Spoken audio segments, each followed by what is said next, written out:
Buenas noches, amigos y amigas. Estamos en esta nueva edición de Diálogos con Gisela Ortiz y esta noche vamos a conversar con Claudia Cisneros Méndez. Claudia es periodista, ha trabajado en diversos medios de comunicación en nuestro país y en el extranjero, pero es también activista y defensora de los derechos humanos, de la integralidad de los derechos humanos. Tiene una maestría en comunicación de la Universidad de Ohio, donde se graduó con honores. Ha sido reconocida por la Coordinadora Nacional de Derechos Humanos en el Premio de Periodismo en el año 2014 y el año 2024 ganó el premio Emmy conjuntamente con Javier Solano por un reportaje tras los pasos de un migrante. Entonces, bienvenida Claudia, gracias por estar con nosotros esta noche. Hola, muy agradecida más bien, Gisela, por poder estar en este programa, comunicarme con tu público. Y bueno, quiero empezar ofreciéndote, como siempre, mi solidaridad, no solamente por el 50 plantón, que me parece es el último de los plantones que se ha realizado hasta el momento, pero también por el aniversario siempre duro, ¿no? Siempre en resistencia de los 18 de julio de la matanza de la Cantuta. Y bueno, ofrecer como siempre mis, mi persona, mis habilidades, mi activismo para estar siempre junto con ustedes, más aún en los 5 años que se nos vienen.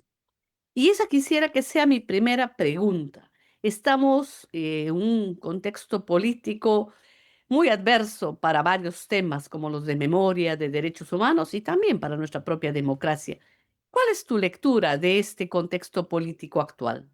Bueno, a ver, yo creo que tenemos bastante claro el panorama de qué enemigo nos va a gobernar los próximos 5 años. Y digo enemigo no porque nosotros lo califiquemos gratuitamente de ellos, son ellos los que se han posicionado, el Fujimorismo se ha posicionado como un enemigo de la democracia, como un enemigo de los derechos humanos, como un enemigo de la vida.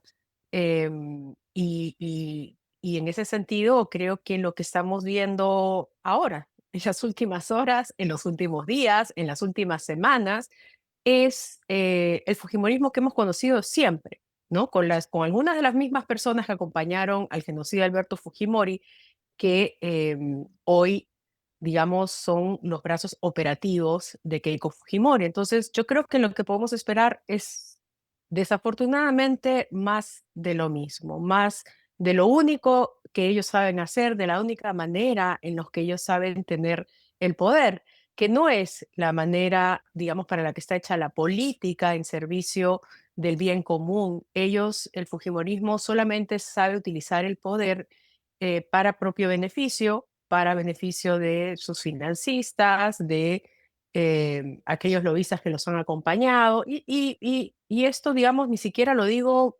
predictivamente hacia el futuro, o sea, lo hemos visto en los últimos 5 o 10 años con la bancada fujimorista y sus aliados, que el fujimorismo estaba agazapado con el mascarón de proa del Congreso, manejando el país y haciéndose de las instituciones. Entonces, creo que vamos a ver un Fujimorismo, además, ya bastante más envalentonado, porque llega ya con esas instituciones copadas, no necesita debilitarse en el camino ni hacer muchas estrategias como sí lo tuvo que hacer Alberto Fujimori y Montesinos en su régimen. Este es un gobierno fujimorista que ya tras bambalinas ha logrado en el transcurso de esos 10 años hacerse de las instituciones y robarnos a todos los peruanos del equilibrio de poderes que debería existir en una democracia sana.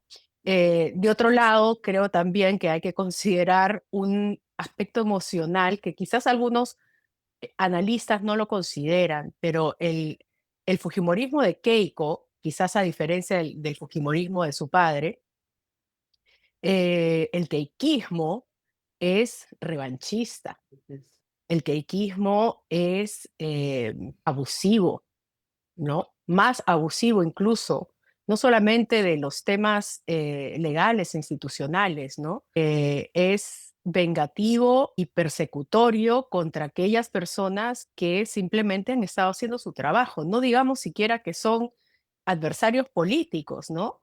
Hemos visto cómo Keiko Fujimori y en la cara de Rospigliosi hasta el final siguen persiguiendo a periodistas de investigación reconocidos mundialmente como Gustavo Gorriti, siguen persiguiendo a los fiscales, a Delia Espinosa, a los jueces, a los fiscales del Lavallato, etcétera. Y claro, esto es una cuestión de supervivencia para ellos, ¿no? Porque en estos 10 años, si bien tras bambalinas han estado haciéndose de todas estas instituciones, también han trabajado mucho para, o sea, la razón porque la captura de las instituciones es para asegurarse la impunidad, eso está claro y eso no va a cambiar, todo lo contrario, ahora que tienen más poder, van a asegurarse de cortar con todas aquellas instituciones o personas dentro de estas instituciones que pueden seguir amenazando su estabilidad, digamos, jurídica, ¿no? Penal, ¿no? Por el solo hecho de hacer bien su trabajo, como es el caso de los fiscales o del periodismo de investigación. Entonces, para resumir la pregunta que me haces, Gisela, yo creo que podemos esperar del Fujimorismo de Keiko lo peor, todo lo anterior del padre, más la sangre en el ojo la voluntad vengativa de Keiko Fujimori añadida, y un Fujimorismo envalentonado, más abusivo que nunca, más persecutorio que nunca, y que va a tratar de mantenerse en el poder con todas estas armas, estrategias y artimañas que ya conocemos y que acabamos de ver ayer o hace unas horas en la juramentación, perdón, en la elección de la mesa directiva, ¿no? Entonces, y sin embargo, y solo para terminar la idea, eso nos posiciona a todo el resto, a los que defendemos los derechos humanos, a los que defendemos realmente un Estado democrático, un Estado de derecho, pues nos posiciona en un lugar en el que tenemos que estar, mantenernos unidos y en resistencia. Así es. Algunas personas, periodistas, señalan pues que ya era el momento de darle la oportunidad a Keiko Fujimori para que gobierne el país tras varios intentos de hacerse del Ejecutivo. Sin embargo, como tú lo has mencionado, reconocemos que el Fujimorismo siempre estuvo en el poder y siempre estuvo gobernando, especialmente en los últimos años, donde desde el Congreso y con todo el poder avasallante que han tenido, han estado colocando presidentes serviles, útiles a los intereses del Fujimorismo, mientras avanzaban en el copamiento de las instituciones diversas. Y gran parte de este análisis de un Fujimorismo vengativo, de un Fujimorismo más desvergonzado quizás, que ya no tiene límites, se ha hecho evidente en esta denuncia que te pusieron conjuntamente con otras personalidades, con políticos, activistas, periodistas, a través de la Procuraduría Pública especializada en delitos contra el orden público. Quienes generan el caos y el desorden se atreven a denunciar a otros por causar desorden público. Entonces, ¿cómo va esta investigación en un ministerio público también tomado por el Fujimorismo? Y dice, la primera, déjame decirte que a mí me da una mezcla de risa y rabia cuando pienso a aquellas personas que, como tú bien lo has indicado, eh, sostenían que quizás era el momento de dar una oportunidad al Fujimorismo, porque o son personas que realmente no conocen al Fujimorismo, no conocen a Keiko, no conocen a la gente de Alberto que acompaña hoy a Keiko, se han olvidado muy convenientemente cómo funcionan, cómo trabajan, o son muy ingenuos, ¿no?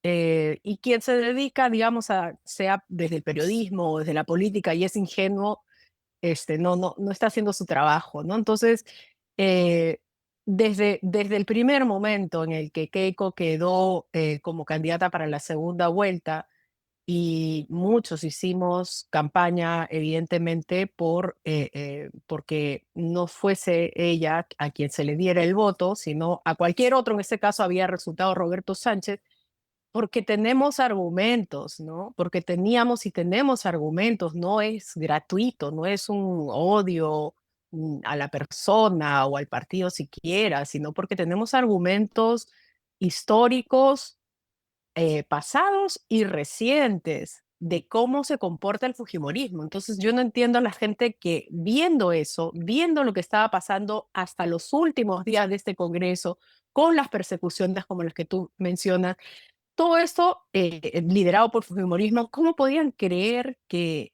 llegando al poder y teniendo más poder se iban a volver Bueno, benevolentes, se mm, iban a volver nobles, se iban a volver buenos gobernantes? No, todo lo contrario.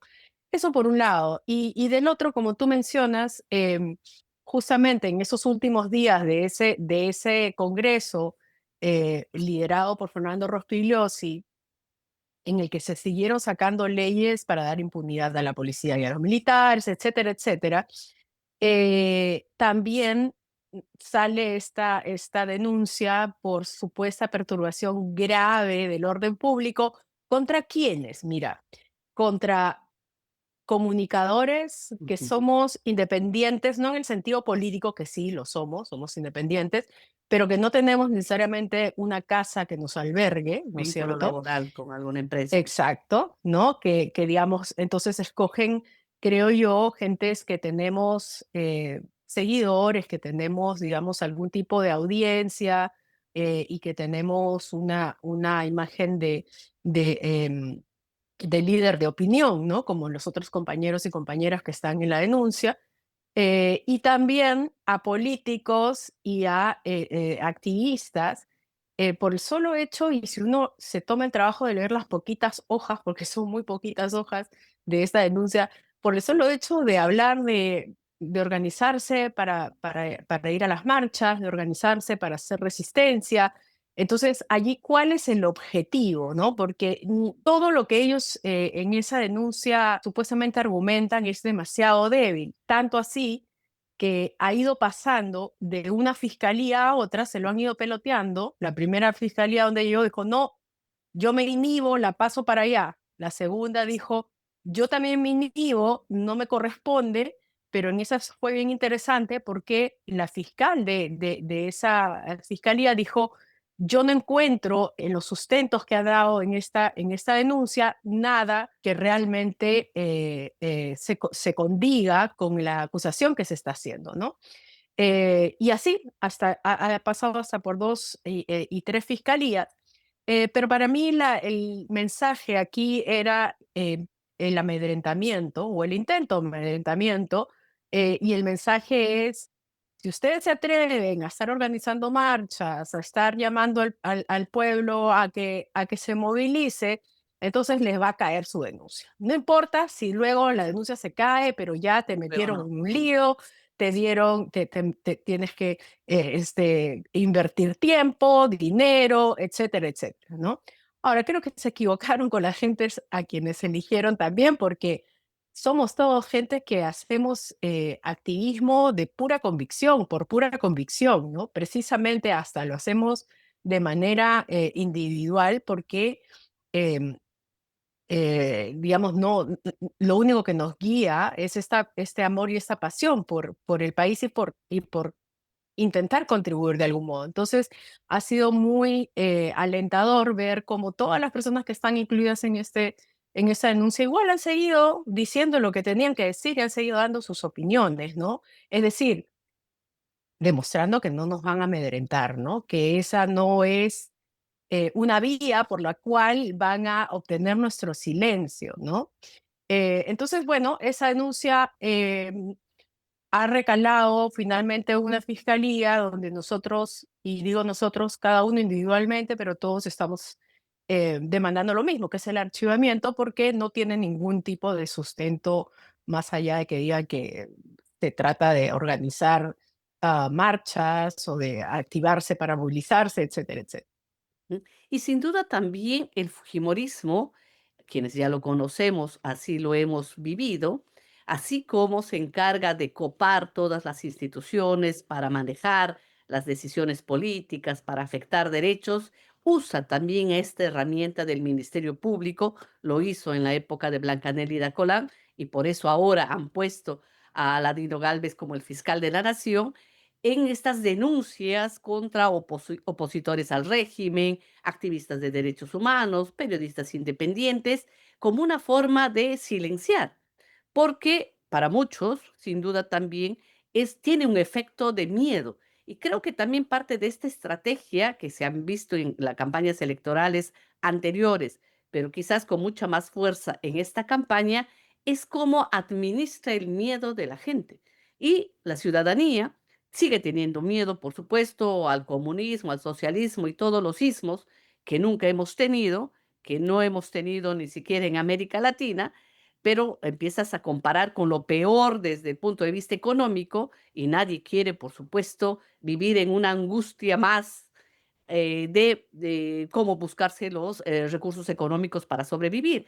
Pero también esta administración del miedo del terrorismo, ¿no? Y esta facilidad con la cual señalan al otro como el comunista, el terruco, el rojo, el terrorista, como una forma no solo de deslegitimar las luchas y el ejercicio de derechos, sino también de manipular ese miedo para que elijamos a esa narrativa salvadora, ¿no? A ese fujimorismo que venció al terrorismo y que es capaz de vencer todo lo que ellos mismos crean. Entonces, ¿cómo hacemos para que una población que a veces peca de desinformada realmente entienda la gravedad de estas estrategias de manipulación y aprendamos a elegir y a votar? Se vienen ahorita elecciones municipales y regionales y aprendamos a elegir en ese voto informado, consciente y no a quienes de alguna manera no creen en temas de derechos humanos, en temas de derechos civiles y políticos, sino más bien utilizan esos nuestros miedos para seguir ganando, para seguir copando el poder político.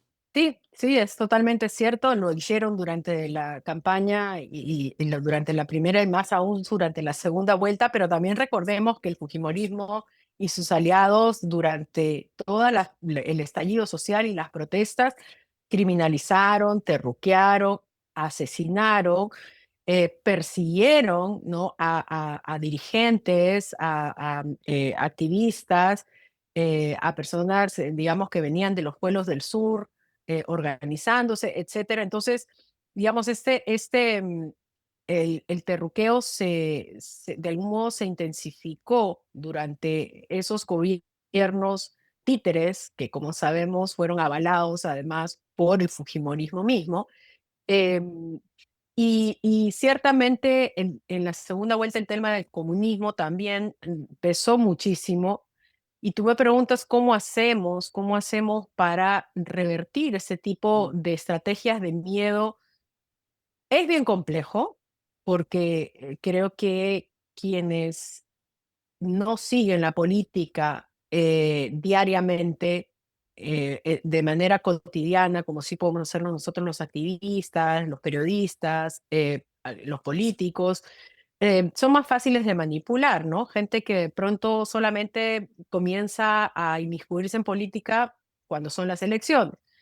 Entonces, yo creo que tenemos hoy en día, con respecto al fujimorismo de Alberto, la ventaja de las redes sociales, que nos dan una apertura, por ejemplo, que no había en la época de Alberto Fujimori. Entonces, Fujimori y Montesinos se encargaron de comprar los medios, grandes medios de comunicación, y habían unos pocos focos de resistencia, pero que no eran medios masivos, ¿no es cierto?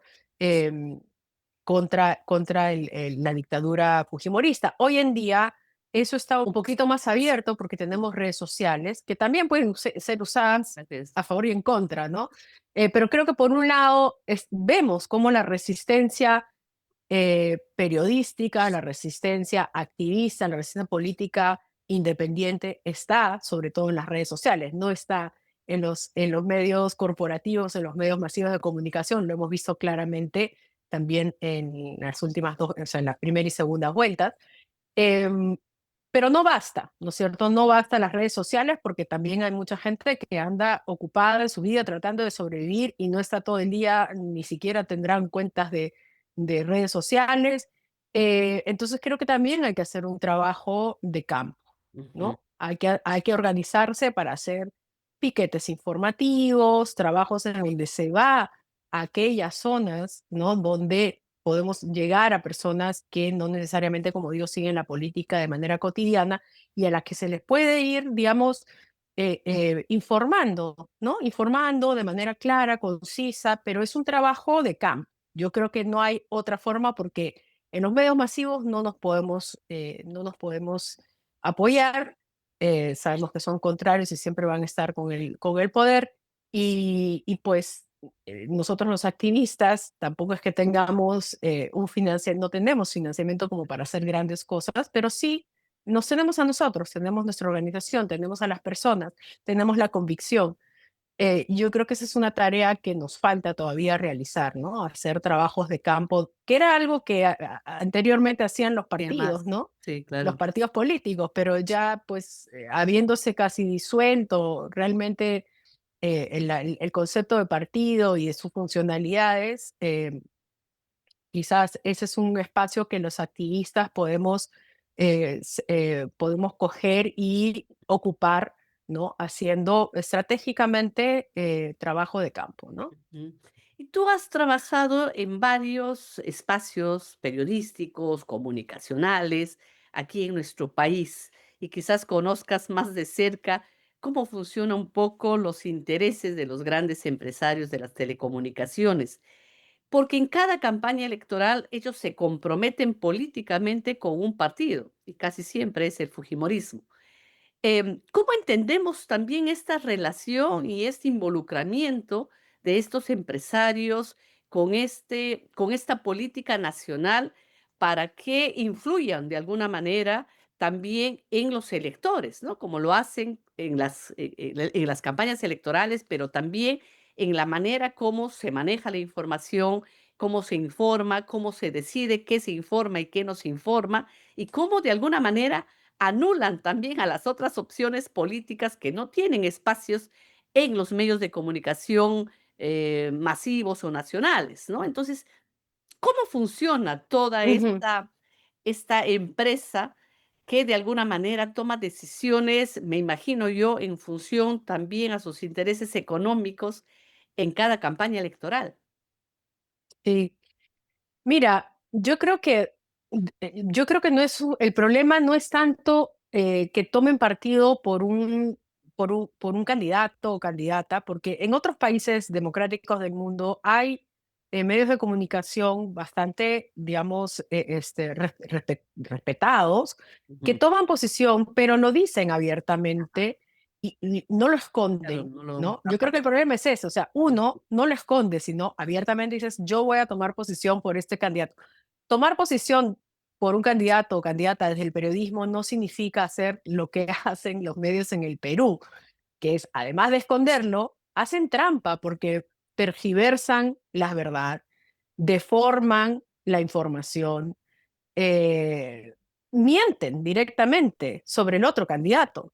Y eso ya, todo esto que te acabo de decir, ya no es periodismo, ¿no? Entonces, no es tanto, o sea, no está reñido, creo yo, con un buen periodismo que se diga, así como nosotros decimos, por ejemplo, yo como periodista y activista digo, ok, me voy por Roberto Sánchez porque por Fujimori nunca, ¿no?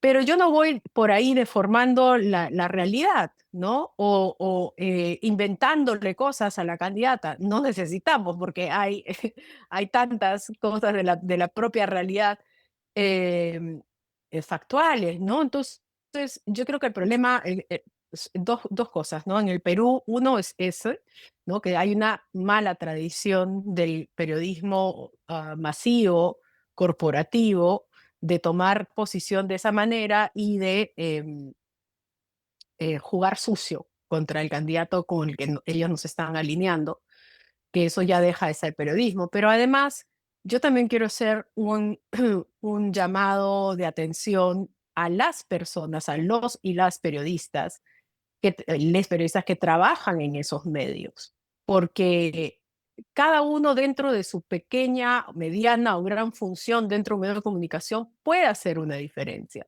Mm, ¿no? A mí, bueno, no por ponerme por ejemplo, pero es lo que se me ocurre ahorita porque es lo que tengo en la memoria cuando yo he estado en diferentes medios en los que finalmente he tenido que salir o me han sacado o yo he salido, precisamente porque trataba de corregir alguna de estas cosas dentro de esos medios, ¿no?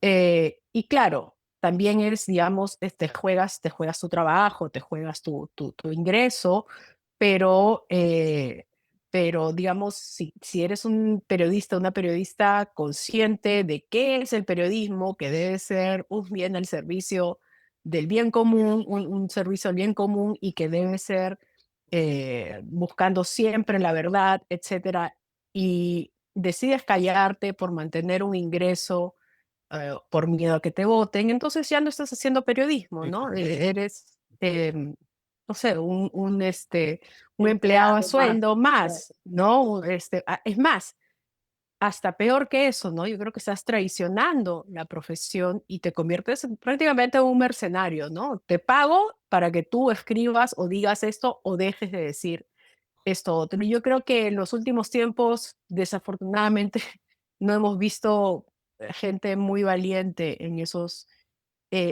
ámbitos, ¿no? Que creo que en el anterior gobierno fujimorista sí veíamos gente que se atrevía, como yo siempre cito a César Hildebrand, que siempre dijo, yo Ujú, llevo mi carta de renuncia en el bolsillo como periodista independiente, ¿no? Porque sé que en cualquier momento y siempre los empresarios, como tú bien dices, que son los dueños de los medios de comunicación, van a intentar de imponer su línea. ujú. Pero allí ya es una lucha, una batalla entre esa línea empresarial y la línea periodística, ¿no? Y finalmente, algo que creo que muchas veces no entienden los empresarios, la credibilidad de sus periodistas sufre y se degrada.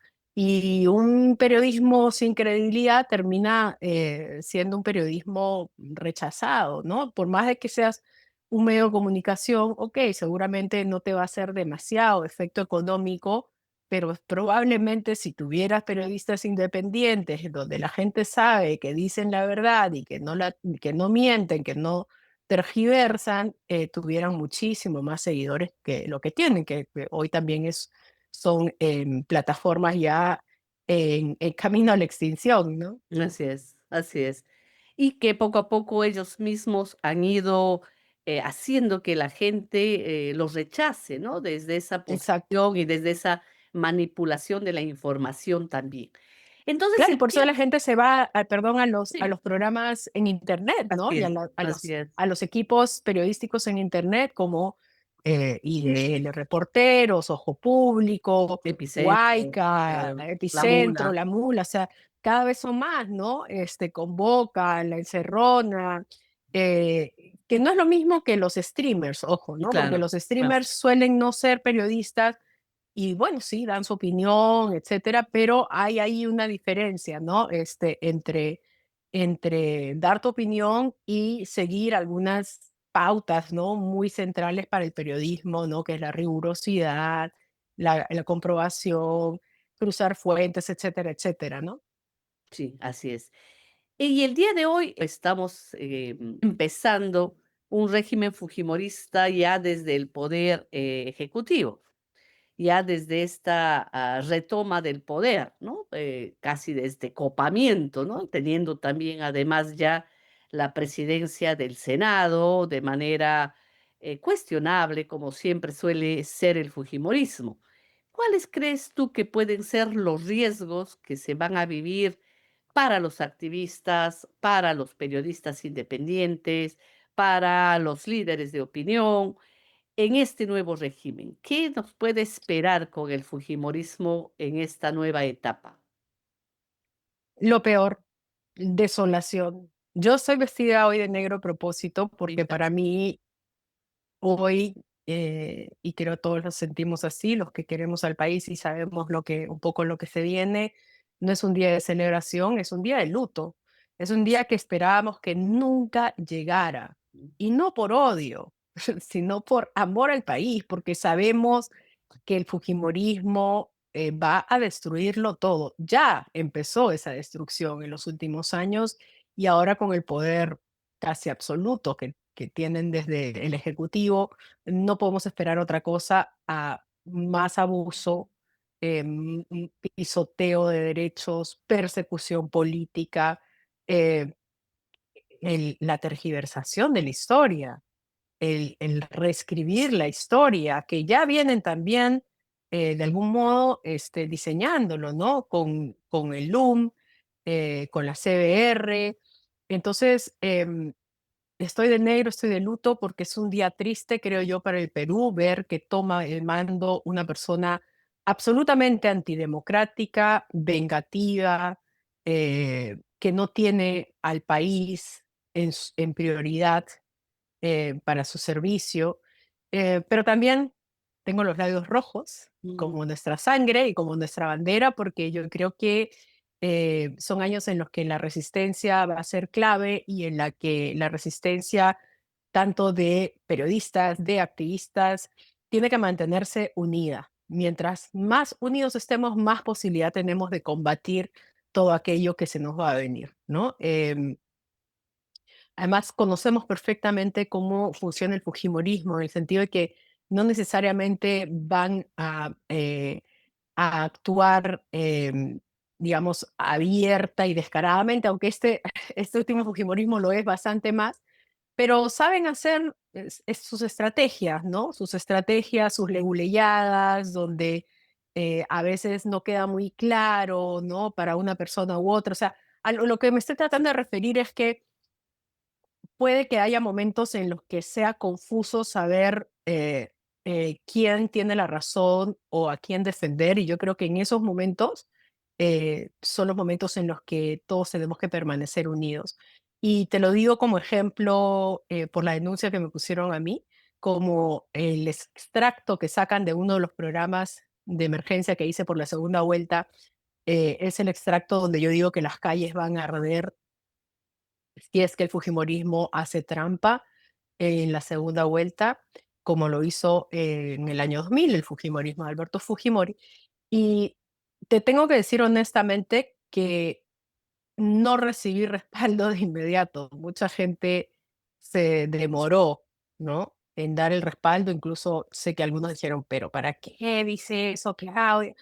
Cuando ese no es el punto, ¿no? Para empezar, era una opinión y una proyección de lo que yo pensaba que podía pasar si es que el fujimorismo hacía trampa, pero a lo que voy y estoy tratando de decir es ese tipo de cosas, ese tipo de trampas que pone el fujimorismo para que la gente dude ujú, y no vea el fondo del asunto, que el fondo del asunto es, hey, yo estoy desplegando, ejerciendo mi libertad de expresión y mi libertad política, lo mismo que los compañeros que han sido denunciados. ujú, Entonces, mucha gente se quedó en la frase y incendiaria y no sé qué. Entonces, ese tipo de trampas creo que tenemos que ujú. estar muy atentos y atentas porque de esa misma manera, pero en otras situaciones, es muy probable que el fujimorismo sabe cómo bueno, llevan toda una vida, está en su ADN, ¿no? La trampa son ellos, ¿no? Ellos son la trampa, ellos son los antiderechos, ellos son los antidemocráticos, ¿no? Entonces, creo que tenemos que hacer un gran esfuerzo por mantenernos unidos y apoyar cada una de las denuncias, cada una de las persecuciones que se haga contra, no solamente contra quienes podemos ser un poco más conocidos públicamente, ¿no? Yo, y en eso aún me da culpa, por ejemplo, solo a raíz de esta denuncia, he conocido a algunos de los otros compañeros y compañeras que hacen periodismo desde sus trincheras, ¿no? Y creo que nos toca eh, estar más al tanto unos de otros, unas de otras, unas de otras, y em, mantenernos unidos, ¿no? Mantenernos comunicados, articulados y saber cuándo responder siempre a algún tipo de amenaza o amedrentamiento del fujimorismo o persecución, ¿no?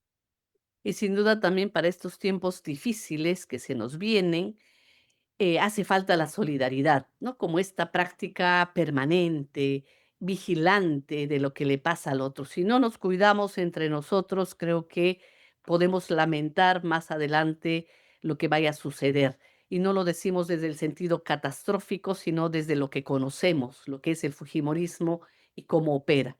Y en ese panorama político nacional hace falta estar siempre atentos, ¿no? A lo que ocurre, pero también en capacidad de reaccionar.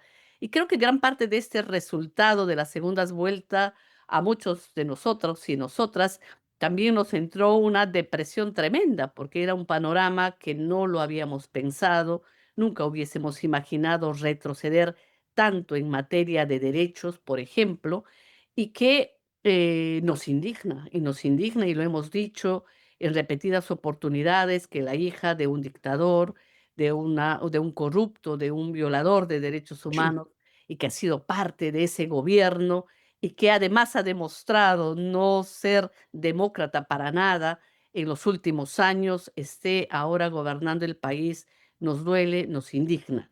Y no lo decimos solo para que aquellos odiadores de siempre eh, se burlen de esos sentimientos, sino porque siempre transparentamos lo que sentimos. Y sí creo yo que esa resistencia, que hay que organizarla, que hay que articularla, hace falta también ver realmente el fondo de las cosas. Muchas veces nos perdemos, como tú bien lo dices, en la frase que es parte de esa libertad que tenemos de expresarnos y no realmente en lo que está ocurriendo, ¿no?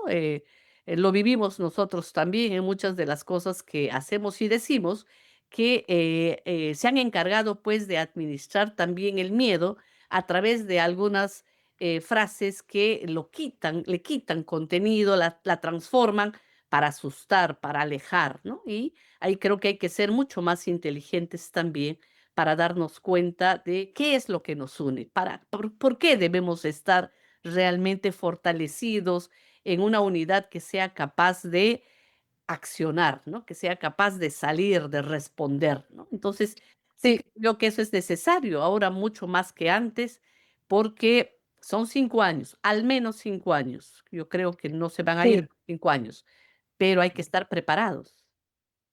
Gise, exactamente pienso como tú, pero mira, creo que no hay que olvidarnos que esta victoria de Keiko Fujimori es una victoria por diseño. Ujú. Ellos diseñaron hace años atrás y fueron cambiando las reglas del Es juego de los partidos y de las elecciones, porque ella ha ganado con apenas en la primera vuelta con apenas el 17% de apoyo. Creo que no hay que olvidarnos de eso, porque eso es su verdadero núcleo duro, no llega ni al 20% en el Perú.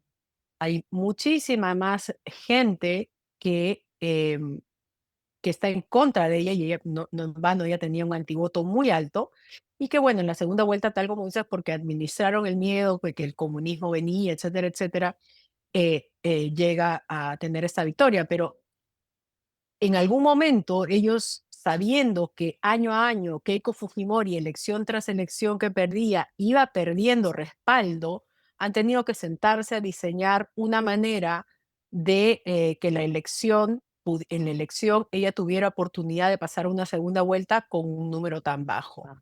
Y es la elección que vimos en primera vuelta, que es una cantidad de partidos, porque eliminaron las PASO, que era la forma, digamos, de filtrar qué partidos tenían realmente posibilidades de tener un arrastre, y entonces se diluyeron completamente todas las votaciones, haciendo que eh, alguien con ese poco porcentaje pudiera pasar a la segunda vuelta, ¿no? Entonces, no olvidarnos de eso, no olvidarnos de que su núcleo duro es apenas esto, em, y que además actualmente no, todas las leyes que ellos pasaron para poder controlar desde el Congreso el resto del país en los últimos años, hoy en día les van a jugar un poco en contra porque no tienen los aliados, ¿no? Mafiosos que tenían en el anterior Congreso, y esa es otra ventaja que tenemos actualmente.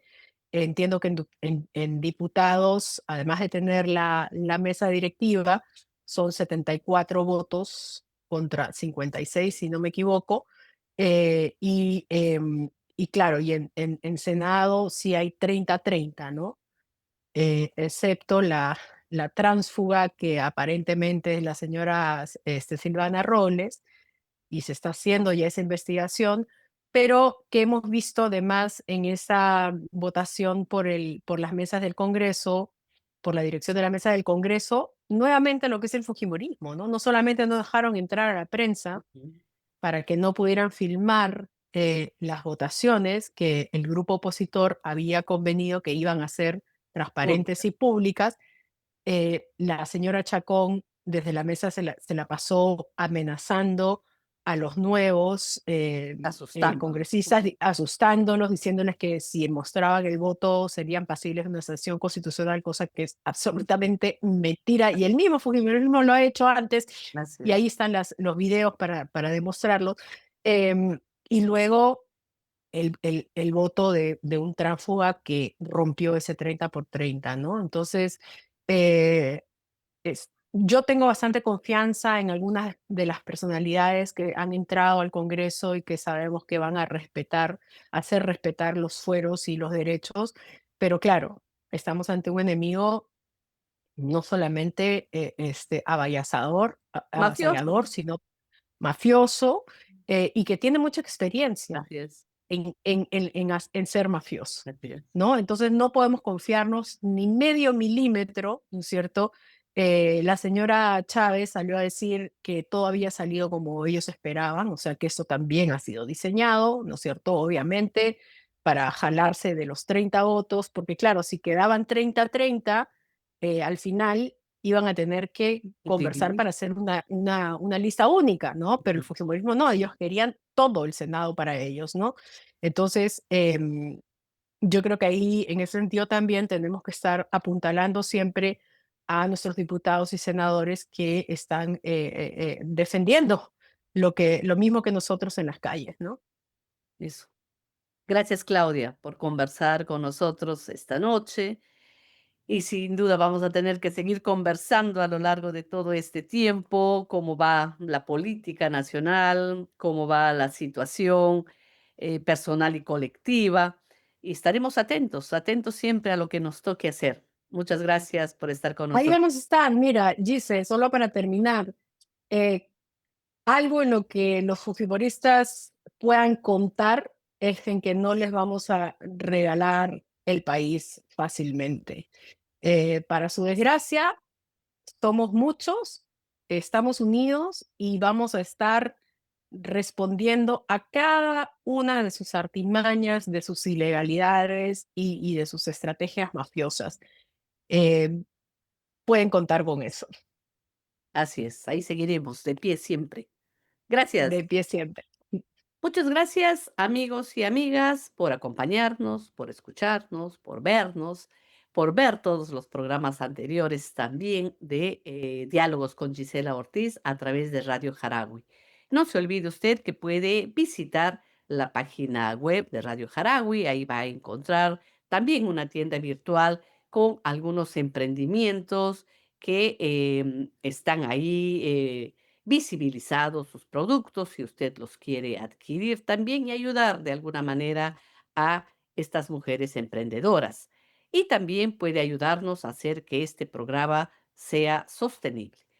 Mantenemos siempre la independencia, el compromiso con la memoria y los derechos humanos, porque Radio Jaragui es la radio de todos y cada uno de ustedes. Desde aquí levantaremos siempre nuestras voces en contra del autoritarismo, en contra de las violaciones de derechos humanos y exigiendo siempre verdad y justicia. Usted puede apoyar este programa a través de la información que sale en este programa y también en Radio Jaragui, y ayudarnos a continuar con este trabajo. Muchas gracias. Nos encontramos en 15 días.